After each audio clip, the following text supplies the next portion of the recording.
So welcome to our live Q&A today. Our topic today is breaking cycles and getting contracts. Cha-ching!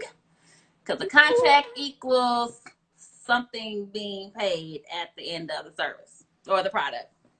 So I am Jamesha Ross, and for those that don't know, I wear many hats. Some of the hats are I'm an occupational health nurse. I'm author of an ebook, Nursing School Survival Guide. I also developed an app that will be a self-screening tool for COVID-19, and it's called the Nurse Screen app. And I am a transformation coach, and that's the hat that I love more than any other hats. But I often get the question, what is a transformation coach? Well, I help people get to their best version of themselves. So I help women who want more in life but feel stuck and they struggle with procrastination to build all 4 types of wealth and make their goals a reality while they're getting to the next level in life. And that's what, we all want to get to the next level. So I have the honor and the privilege of doing this live Q&A with Miss LaKendra Carter, and she is the Small Business Liaison and the Compliance Officer. So welcome. Thank you. Thank you. Thank you for having me. And I just love her so much. She has a very inspirational story. And being a teen mom and being, transitioned to where you are now, it's just so inspiring for everyone. And also being able to go from survival mode as a teen mom and then uplift other people is just a blessing to be able to do that. And I do want to say that we go way back. LaKendra and I go back to middle school, and we kind of developed our bond doing, making dance routines to Big Daddy Kane, half stepping and salt and pepper, push it. And I really used to be able to dance, y'all, but my body just stopped moving the way. I was going to be on In Living Color. That was my dream. That was my, you want to talk about a goal? That was my goal. But the show went away, so they canceled that. But oh my gosh, I was gonna be Star Search in Living Color. That was gonna be me. Didn't happen. Okay. It's okay. You gotta start somewhere. You gotta start somewhere. We were on our way, actually. Yes. We were on our way. But yes. Anyway, that's how we started our bond, and we have been, just doing things ever since. And that ranges from personal to business, all over. But I do want to just share with everyone that doesn't know, we grew up in Tulsa, Oklahoma. We both still live here. And Oklahoma just has a lot of work to do in the teen pregnancy area. We have made some improvements, but we still have a long way to go. And I found out I was pregnant at 14 and delivered at 15. And my oldest daughter was born 10 weeks premature, so I had to leave the hospital without her. And that's hard to do as an adult. So you can just imagine as a 15-year-old. I mean, I struggled with that. So how old were you when you found out and then when you delivered? When I found out, it was such a blur. And I don't know if you remember this, but I'm going to say this because I'm being transparent. When I thought something was off, I called you and you said to me, do you think you might be pregnant? I have a pregnancy test. Come get it and take it. And I was like, no, there's no way I'm pregnant. He was like, yeah, just come take it. Come take the test and see. So I got the test from you, went back home, took the test. I don't know. I don't know. And so I went back home, took it, and you were the first person. You knew before my father's child knew. Because after I took it, I called you and said, oh, my God, it says it's positive. Oh, my God. And you were like, oh, my God, so you were you knew before anybody. And you were the one that helped me find out pretty quickly because I didn't know. I didn't have a clue. I just knew I didn't feel right. Like, I'm not feeling right. I'm not feeling right. Gosh. And so I was 17 at the time, and I had her 2 months before my 18th birthday. Oh. So I was a high school junior. I started school late, so I was a high school junior at the time. So yeah, it was pretty scary. Very. Pretty scary. We had no Yeah. idea what we were getting ourselves into. No clue. We had no clue. And it was almost like an epidemic at the time because a lot of the girls that we were going to school with were all starting to become sexually active and get boyfriends and go on dates, and they were becoming pregnant. And so Yeah. it was kind of like, what is in this water? Everybody's becoming pregnant. And it's just, I don't know. I don't think we were ready at all. We had no idea we what weren't we were. educated. I know I wasn't Mm-mm. because I No. just knew I loved him and he loved me, and he was like, I'm not gonna get you pregnant, because I did know that much. I knew I did not want to be on the bus stop with a stroller. Mm-mm. And No. so when he said he wasn't gonna get me pregnant, I was like, oh, okay, well, let's go. And That's then, me. And you that know, was, because I wasn't educated, I didn't know if you don't protect mm-mm. yourself, he has no control over that. Like, No. he gets you pregnant. So we weren't No. educated. Not at all. Didn't have any business, you know. We thought we were grown anyway. But No. And my dad lived at home with me, and my dad was all about the spare the rod for the child. So I was afraid, like, oh my God, my dad's gonna beat me to death. I'm gonna die. He's gonna kill me. He's gonna beat me. And so I was really terrified. I didn't know what to do. I did not know what to do. I was so torn. I was so torn. Oh. I thought my life was over. I really did. I thought my life was over. Well, that takes me to the next question of how did you overcome teen pregnancy? I honestly have to attribute it to my mom in particular. My mom in particular, because my dad was just like, but my mom was very, very supportive. She's a tender soul anyway, so she was very supportive, very encouraging. Yes. And she was a young mother. I have an older brother, and my mother had him at the age of 16, I think. So she knew that feeling. It was familiar to her. She was hurt and disappointed, but she knew you can still do this. You will be okay. And so my mother was supportive, having supportive friends, you know, like you, and then some other friends that, you know, didn't have kids but just were supportive. I had other family members, and then my daughter's dad, her family, and him was very supportive. So I attribute it to all of my village and to God, because when I found out, when I actually went to the doctor, I was already 20 weeks. So I was pretty far along already. Yeah. So it just was almost like divine intervention. And so I was just really, really blessed to have a circle of people that rallied around me and supported me, because I really was I was all about the grades and school, making A's and being in all these social clubs, and just, it was about education for me. This was not in my plan. So I was like, oh my God, my plan, I'm not going to go to college. I'm not going to be able to do anything. And so when I had the team of people around me and teachers, I have to admit, I had some very, very strong teachers that pushed me to continue to excel, to stay in honors classes, to, you know, be your best self. And just because you have a child, it's okay. You be an example and a role model for your child. And so I'm really grateful. I'm very grateful. Yeah. Absolutely. And I just remember like having to come with my A game every day and make myself do what I didn't want to do. Well, first of all, if I ever woke up and didn't want to go to school, my mom would call my grandma, and then she would call my auntie. And once they all came over there, I was like, forget it. I'm gone. I'm out. I'd rather be at school. I'd rather be in school.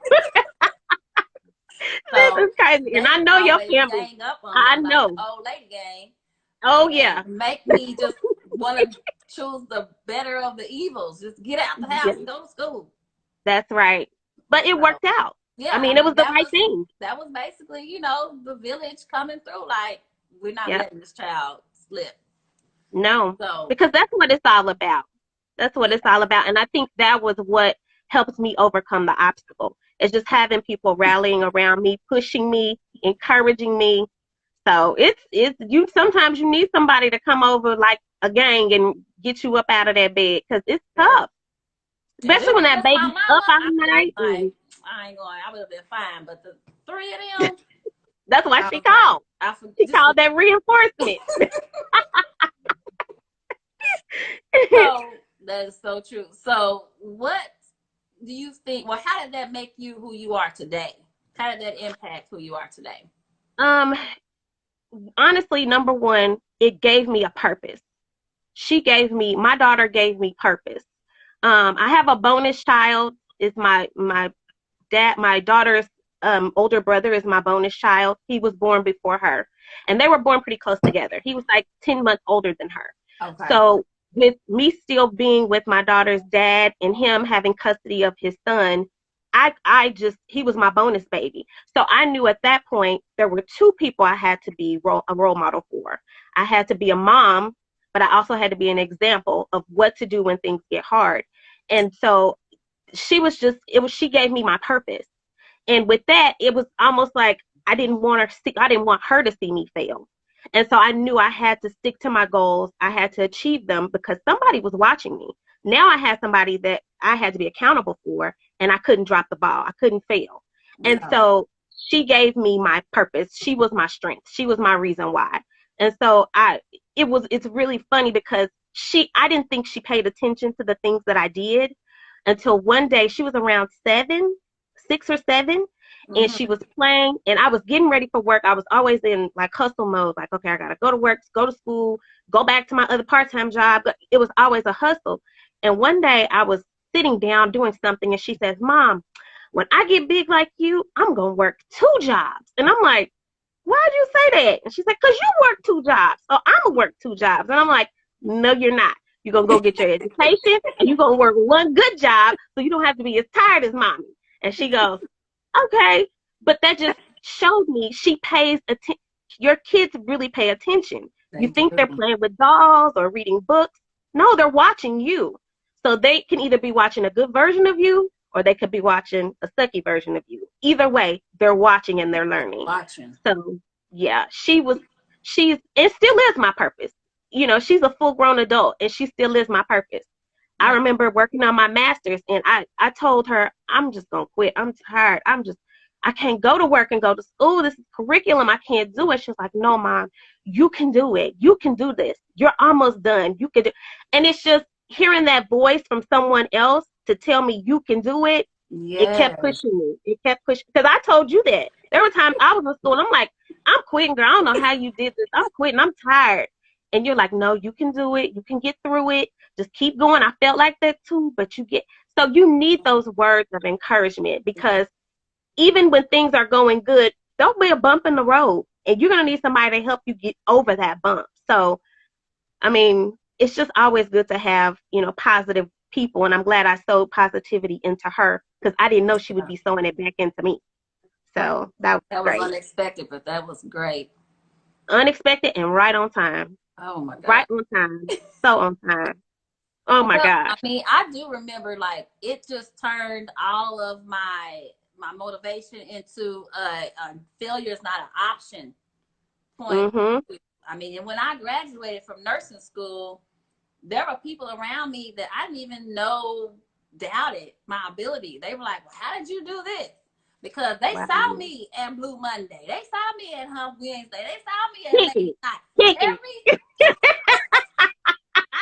Every night we were there, but I was still in school. I did not miss class, and I had my assignments. Right. And sometimes I was up all night. Like, okay, it's 5 o'clock. I gotta be at class at 8. So, okay, I'm up. Don't stay up. Yeah, and that is all up here, because it's easy to lay down, go to sleep. I miss it. I go to class next week. So to have that mental strength after kicking it, girl, I know. In the club, watching the clock, like, okay, it's 2 o'clock. I'm leaving in 5 minutes. 5 minutes turned into 5 hours. With my work, because failure was not an option, and I understood that graduation day was coming, whether I was ready or not. It was coming. Absolutely. So I wanted to be ready for it. Yeah. So that's right. That's right. That kept me going. That's right. That's how I felt too. Even with the kicking it, having fun, hanging out, I still had to get up, go to work in the morning, go to school at night. Like it was still, my life was still going to happen. And so it was a challenge. Oh, Lord, it was a challenge. I know some days I looked like I was up all night kicking it, but I was there and I went to work and I made my money and I went to school and I got my good grades, but it wore me out. It wore me out. Right. And I just thank God for my family that was able to, watch my daughter and keep her, and her dad's family to watch her and keep her while I go to school and while I work. It's very hard to do, but it makes it a lot easier when you have a support system. It makes it a lot easier. And so they knew sometimes I needed those outlets. They know I needed to go hang out and just relax, release. They knew I needed that because, motherhood is tough. Motherhood is tough. And I don't even want to get on what you had to deal with as a teenager and still trying to keep tabs on, the daddy and go. Oh, Lord. That's a different. That's a whole nother job. That's next. That's what I was gonna say. Next time. We ain't got that kind of time today, because I could take you there. I could take you there. Now that's a movie almost. That's almost a movie. But it's a challenge. But those are the things that teenagers go through. Like it's we laugh and joke about it, but it was very real for us in that moment. Mm-hmm. I mean, you know what I mean? It was like, this is going down right now. And so just to think, there are girls right now that feel this, that feel like, where is he at? He ain't called and checked on me and his baby. Well, you ain't worried about that. You just worried about him checking on you because the baby sleeps. The baby's fine. So it's girls that are dealing with that right now. And it's very, very real. And these are real feelings that you can't dismiss. But if they only knew at the end of the day, take care of you. Take care of you. Because if you're worrying about him, those are precious time you can't get back, boo. So don't waste it. Focus on you right now. And if it's meant for you to be with him, he's going to be right there. But in the meantime, that's a different. But I got some stories on that. I'm ready for you when you ready for that. I'm ready for you. I'm coming to you first. Okay, so good.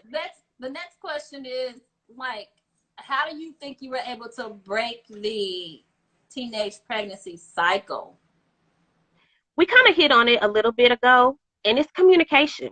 I talked to my daughter. I stayed in her face almost. I wasn't trying to be her friend, but I wanted to be friendly enough for her to feel comfortable talking to me about sex and about boyfriends and about breakups and all those things, because they affect teenage girls in ways we couldn't even imagine. I mean, in talking, and then I watch, a lot of reality TV and just looking at some of those documentaries on girls that have gone through so many challenges because they've broken up with a boyfriend or a girlfriend at this point, and so I just wanted her to be able to come to me and be very transparent in how she was feeling, what she was dealing with, and then just saying and asking her. Because my mom is very, very laid back, so she didn't ever ask me about sex, boys. I went to her and said, Mom, I think I need birth control. And she was like, oh, you do? And I said, yes. And she said, okay, we'll take you to the doctor. Well, my daughter is a little more quiet, so she's not going to tell me because she don't want to get punched in the face. So she just like, well, I asked her, Mom, talk to your mom about anything you can't. So she always knew that. So she knew she wouldn't get punched in the face because we already had the rapport and the bond. So communicating. And then once we started going through middle school, high school, I noticed the boys at church, the kind of hanging out in groups with girls and boys. I knew that was my cue to have the conversation with her. So just being around and being visible and paying attention to what's happening around you, because you'll miss it. If you're in your own world just with your head buried in bills and buried in life, you will miss it because it happens like this. They start talking to boys and then sex and then pregnant, and it just happens quickly. So you almost have to stay on top of it. And so with that, I also had like people at church that worked closely. I had a couple of friends at church that worked closely with the youth group. They would also tell me, okay, now so-and-so's looking at Markeisha a little too close. Y'all already talked about.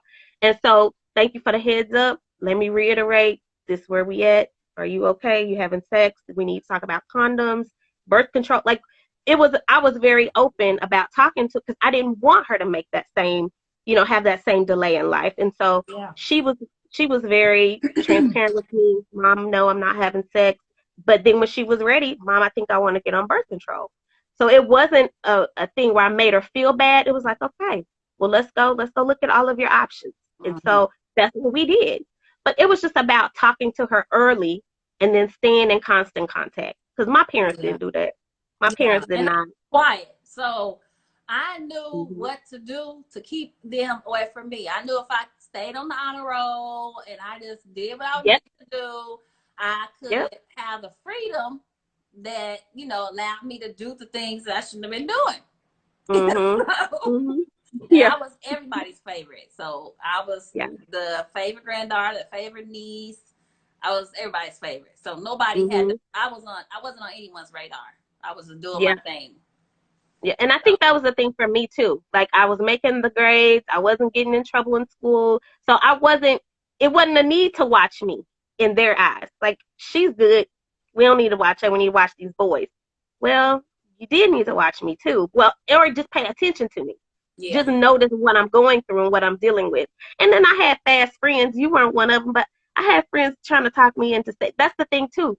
No, you got to know your kids' friends too because Yes. they may not be the one. It may be who they're associating themselves with that convince them that okay, sex is good. It's fun. You'll like it. You know. Mm-hmm. So you got to watch your kids' friends too. And I did that. Like I got to know the friends. I need to know the parents. I need to know where they live, how many brothers they got at home, how Okay. old. So it was like Yes. she never wanted to go anywhere because she was like, oh God, Mama gonna ask all these questions. You're so embarrassing. Why But does that's our my job kids feel that same way? I need to because talk to an they'll adult. I'm not talking to any kids about I'm this. not, no, but they would do it because they trying to run, they're trying to move quick. Can I go spend the night over Sue's house? Can I go spend the night over Becky's house? No. Where's Becky's mom and dad? The Becky got brothers. How old are her brothers? It's so you have to ask those questions because that's how it happens. That is That's how so it happened for proud. me. That is the perfect setup. The Hmm. perfect Yeah. setup. The So friend of the friend, the brother's friends and the brother. That's always the setup right there. yeah. Liking the brother. Hmm. So yeah. But then I will say, and I say this all the time, that my mom was a teen parent too, and I just Mm-hmm. always felt so good and kind of celebrated inside each time my children reached that milestone of where I was. That summer between 8th and ninth grade was the moment that I would be like, oh yes, they made it past that. Like, And then when they graduated, I was like, oh my goodness, made it past that. And so those were just my moments where I was just thanking God that I was able to break that cycle. yes. Keeping them Oh, busy, keeping them, close to God, close to me, and just understanding like hmm, you're worth yes. it. You're worth the wait. That's the So key. Understanding what their worth is and how valuable they are.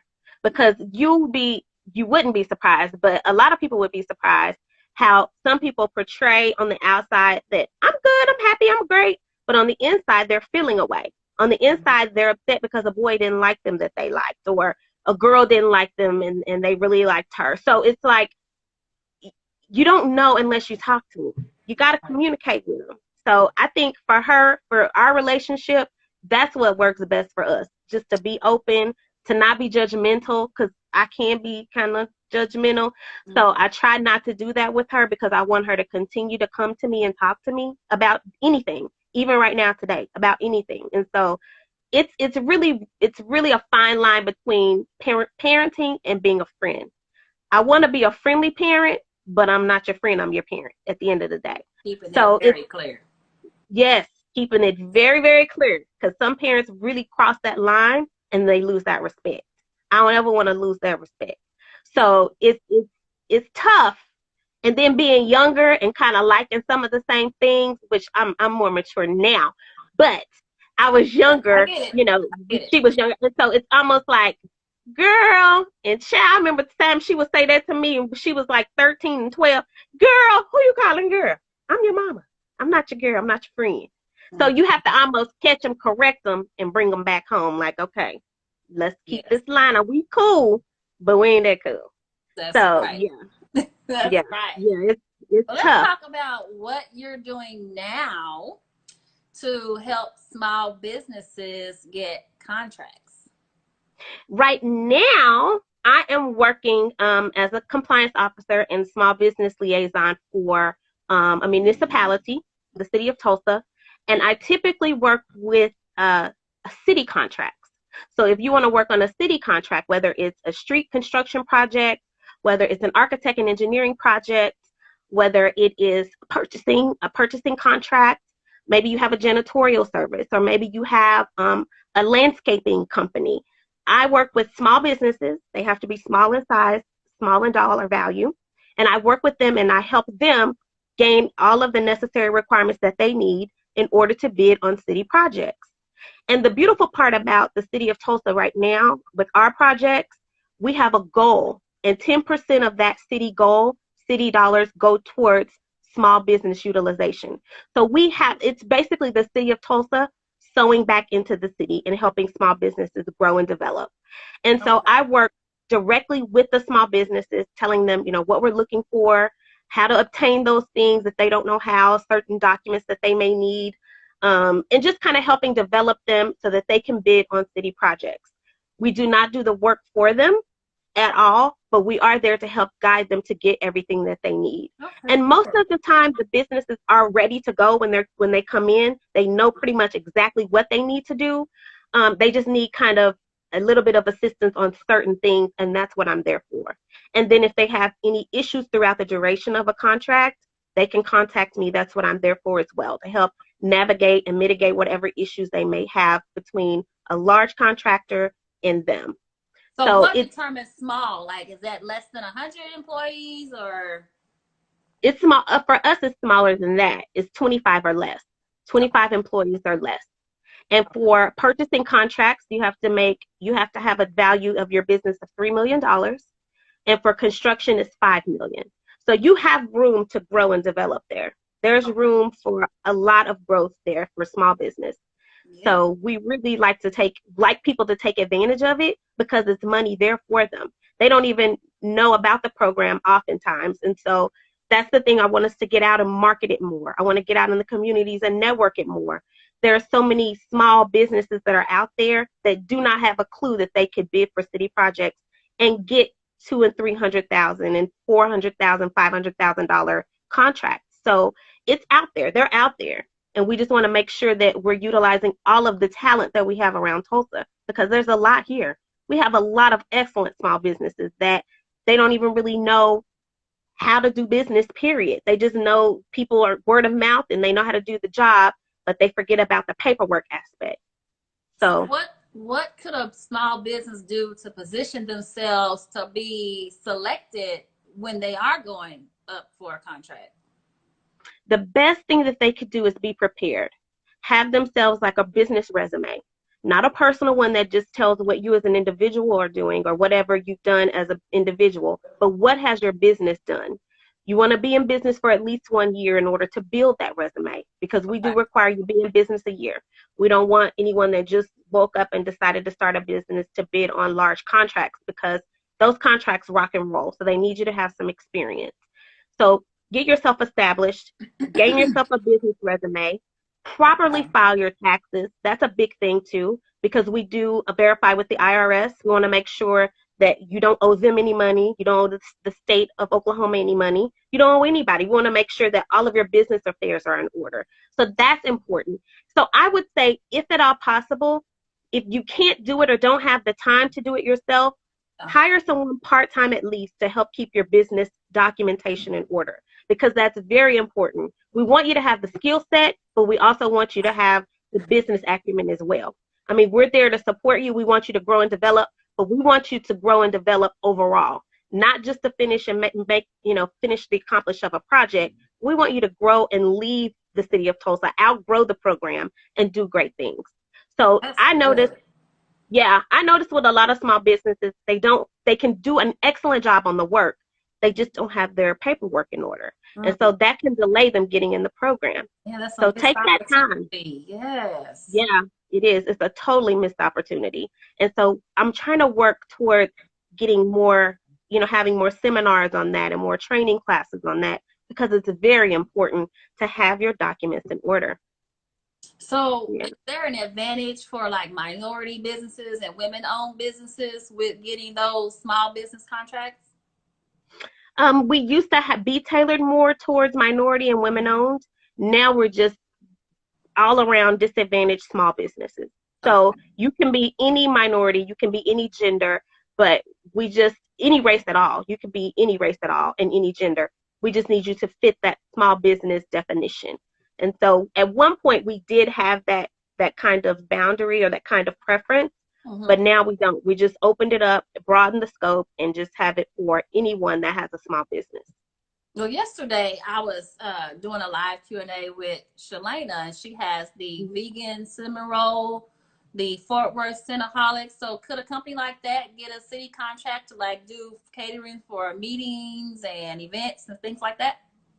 They could. They could do that. And I would also recommend if a business like that, since we typically those aren't our contracts, the majority of our contracts, I would recommend anybody that has a business like that, like Tropical Smoothie or any of our small businesses around, come in, bring in coupons. We used to get coupons from them, discount coupons, just to come in because it would drive business. And then when we would have events, we would remember, oh yeah, they had those coupons they brought up here. Let's go. Let's try them for our business meeting. So, and then just bring, sample items. Just bring them up to the mayor's office or bring them into the personnel office, a human resources, and those are the people that will send out that buzz. They'll have your name on their lips when you have companies that are restaurant companies or business companies like the one that Shalana has. Those similar things, you want to make sure you're marketing your business. That's a big aspect too that's missed. A lot of the small businesses that try to do business with the city, they don't market themselves. They feel if they get in the program, they're just going to be cherry picked. Well, I Oh, may cherry pick the one that I know versus the one that I don't. But if I meet you and I get to know you and you tell me about your business, I may be more likely to remember you and contact you. So it's all about marketing as well. And it doesn't cost a lot of money. It just costs some time and some effort. And so, yes, we welcome all small businesses into the program. okay, great, Hmm. great. We do. That's some good information because a lot of people don't even think about doing contracting with the city. Just like you said, we have small businesses in the area that aren't taking advantage of the program. No, But I no, also know there are small businesses that they are living well and they are very, only getting city contracts. Like there is very. money in these budgets. Like we have Yes, it's budget, and especially if they get a grant for something, they have to spend that money. They are trying to yes, utilize those funds because if you get yes. a grant and you don't utilize all the funds, that doesn't look good. It's not a good reflection Mm-mm. on you. So Nope. be ready. You So are correct. You are correct. I work with grants, our grants department as well, on a lot of grant funding, and you are exactly right. They hound us to use that money. So there is money out there that we are waiting, literally waiting to disperse and give away. But it's like people don't take advantage of it. They don't apply. And we try to make sure we're putting it into, some of our preschool education or a lot of our apartments. We try to utilize it, but it's like there's money to be used out there. And it's not just, with construction, there's other departments in the city that can use these small businesses. So, like you said, there's money to be used, lots of it. And I know several small businesses that we have graduated out of the program because they've reached that $5 million and $3 million threshold. It's a money, and they've done it mostly with the city. So there is a lot of money to be made, and it's just waiting on small business owners to step up and sign up, get in the program, and come make it. yes. I mean, it's going to be competitive, Mm-hmm. but it's when you will be awarded it because eventually they're going to see that you're persistent, and that says a lot. It really says a lot. And the other thing I'll bring up too is for the businesses that are just starting out as small businesses, if you can Hmm. say that you have a contract with the city, that's gonna make me lean more towards trusting you because I'm like, if the That's city does business with you, you must be, a pretty upstanding business that I absolutely. can trust. So Hmm. get that contract under your belt, then that's gonna open more doors. Absolutely. And we have a lot of our city contractors that are now doing state projects and working, in Oklahoma City and working on turnpikes. And so the money, the advantage is limitless. we say the city of Tulsa, it can take you to Oklahoma City. It can take you into a whole different state You because we get people federal, that come in from other states. Yeah, federal it's contract. absolutely. So don't limit yourself. Don't limit yourself. Don't be afraid. Step up, step out, market your business. It can't sell itself. It needs somebody to sell it for it. I mean, Right. you got to get out. You have to be the one. You have to be the face of your own destiny. And so I really, really wish that small businesses would take more advantage of what we have to offer. I really do. It's out there. It's out there. And don't be afraid. But make sure you have all of your ducks in a row. Make sure if you have questions, don't be afraid to ask. You know, whatever business you're trying to get into, whatever industry, don't be afraid. You guys spoke yesterday about having mentors. That's very important. Find I'd someone like to that's say that doing, you don't have yeah, to do this journey alone. Your success no, journey can be so much easier if you have a coach or a mentor that can help absolutely. you navigate that. And every Absolutely. winner has a coach. Like that's you have true people that are successful. Some people won't even take on a venture until they get a coach or a mentor because they don't want to have to relearn how to do Exactly. something because they did wrong the first time. So That's right. that's something That's that right. a lot of people should take advantage of. That's right. Absolutely. So, Absolutely. Find someone in your industry mhm, that can guide you through and coach you through. It makes a right. difference. It'll save you a lot of headache and heartache. And Hmm. time is money. So Yes. do it right the Yes. first time. And you don't have to waste time doing it again.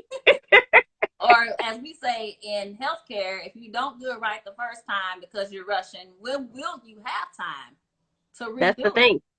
That's another thing, especially with your line of work. That's another thing. So yeah, absolutely. Well, the other thing That is that I was going to ask you is what kind of advice do you have for someone that wants to do what you do? They want to help small businesses get contracts. What kind of opportunities are out there for someone like that? I would say reach out to a lot of the chambers, like Tulsa Regional Chamber, the Black Wall Street Chamber, the Hispanic Chamber of Commerce. A lot of those chambers look for individuals that can help different areas, different just in general that can help with business and developing and coaching and assisting small businesses and helping them grow. That's what a big portion. They have departments that are geared just towards helping small businesses develop and grow. So if Mm-hmm. that's something that you're truly interested in, that to me would be the best place to start because Okay. again, those different chambers of commerce, that's what they're there for. We also have commissions. The city of Tulsa has volunteer commissions. They have commission meetings every month. And in those commission meetings, they are staffed with volunteers from all over the city that are in all different kinds of areas of business. Some in health, some in education, some in just in business. And go to some of those meetings. Meet some of those people because sometimes it's not about what you know, it's about who you know. So sometimes if you take that extra 30 minutes to an hour out of your evening or afternoon, sitting on those meetings, not only will you learn a great deal about what's going on in the city, but you'll get an opportunity to expose yourself Right. and meet and connect with different people. So Network. it's kind of just networking is the key. It's all about networking and getting in the right circles so you can meet the right people. There's a So yeah, question. Will a small business roofing company be good? absolutely.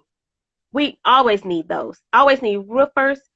Anything construction is very good for the city because as you see, there's always construction happening. I don't care. You can throw a rock and you're gonna hit a construction worker because we always have projects going on all the time. So roofing is excellent. We need everything. Roofers, painters, any type of business is very necessary with the city. We need landscaping. We need everything. Any and everything you can think of. Yes. Because if it doesn't fit in the construction realm or the architect and engineering realm, it'll fit in the purchasing genre. So there's an avenue, there's a lane for it. There's a lane for it. Good, good. Mhm. Well, can you kind of tell us what success means to you and what's next for you? Success for me means happiness.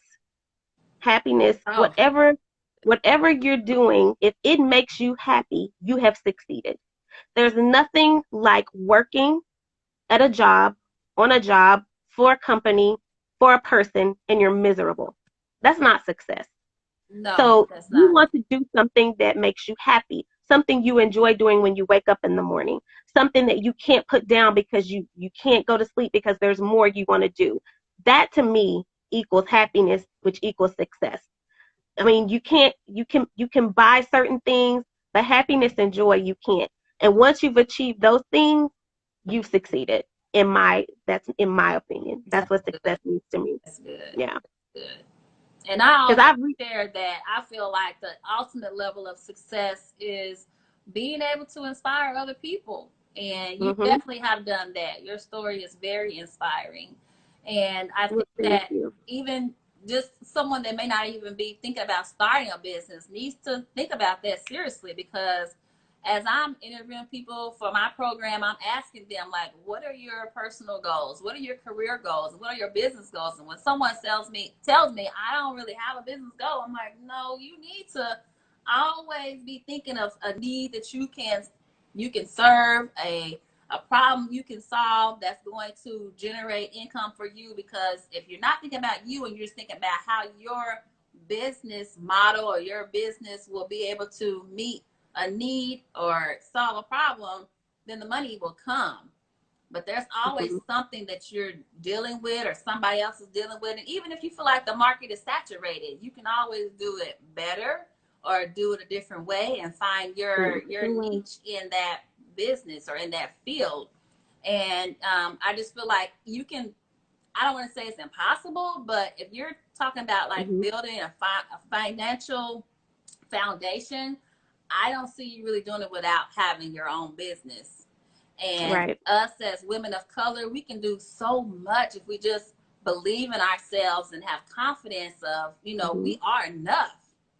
And Yes, we are. understand that 2020 has really opened my eyes, but just understand Yeah. that it's bad at times and nobody's gonna save us. I said this yesterday. Mhm. Nobody's gonna save you. You gotta go out there and make it happen yourself. You gotta be Absolutely. thinking of what you can do to get to the next level, and then Absolutely. and bringing somebody in to help you with that. And I often get Mhm. the question like, well, how do you build financial wealth, or how do you build wealth? And some people feel like, well, I'm just gonna get my credit fixed and I'm gonna eliminate my Which is debt. important. And I'm like, yeah, that's important, but you can't It's just do not. that. You have No. to build wealth at the same time. Just think about how many people don't have debt. It's a lot of homeless people that don't have debt. What is it doing for No you? debt. No debt. No home. No debt. No You home. still have to build wealth.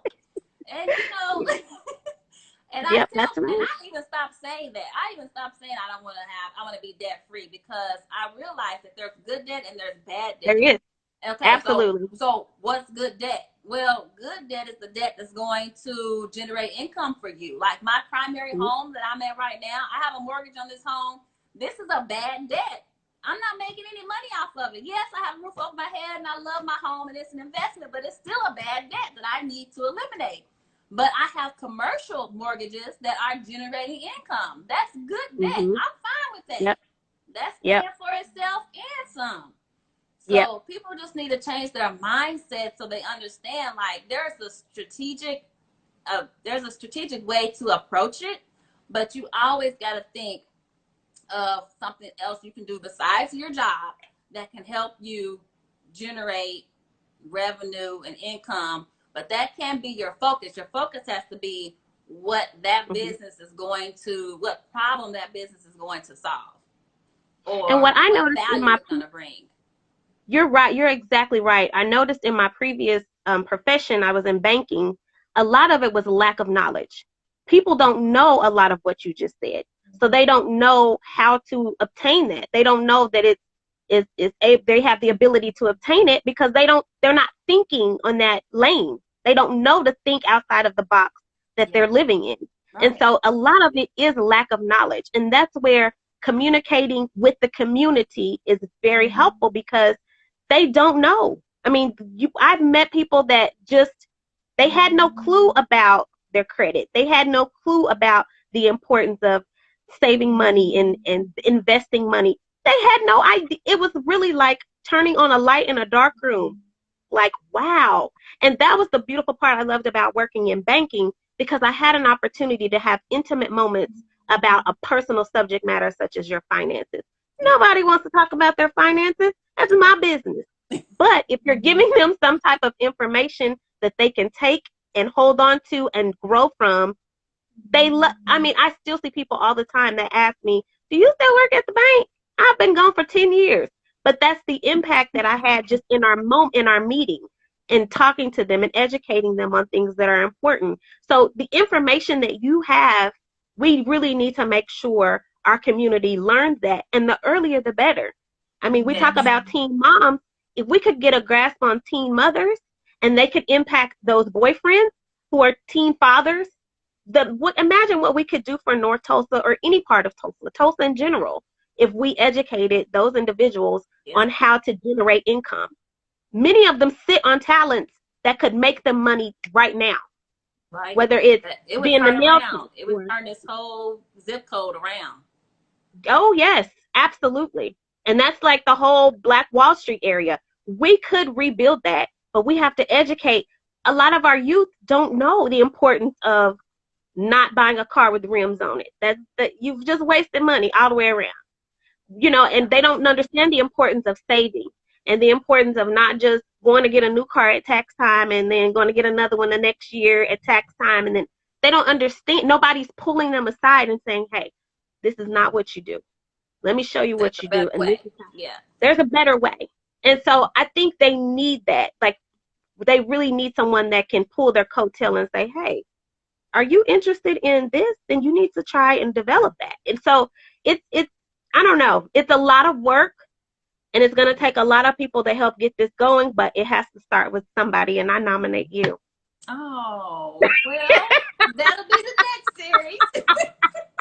Okay. That'll be the next series. Okay. But I do want to just thank you for taking the time to do this live Q&A with me and bringing your energy and your positivity, because you have an amazing story, and we'll have to figure out a way to do this again. Yes. And for the people that don't know how to connect with you, let them know how they can connect with you. The best way, I'm working remotely.